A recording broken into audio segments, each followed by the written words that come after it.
Organizing. Obsessive people make lists. They like to sort those lists. One day, back when I was a lowly COBOL programmer at Hewlett-Packard, the division manager came up to me. That's my boss's boss's boss's boss. You get the idea.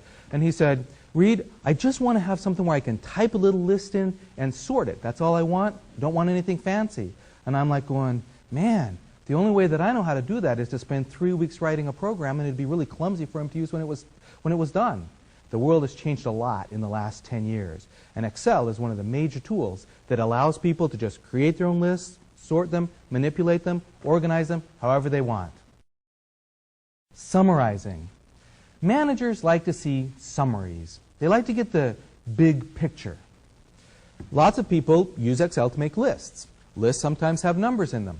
Lists sometimes get very big.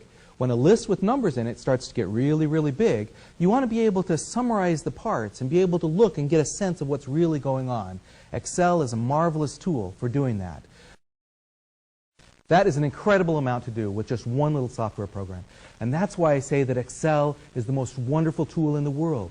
You can use it to keep your recipes in. You can use it to make your life more organized. You can keep it to organize your shop. You can get it to be able to plan your life, your existence, to make your...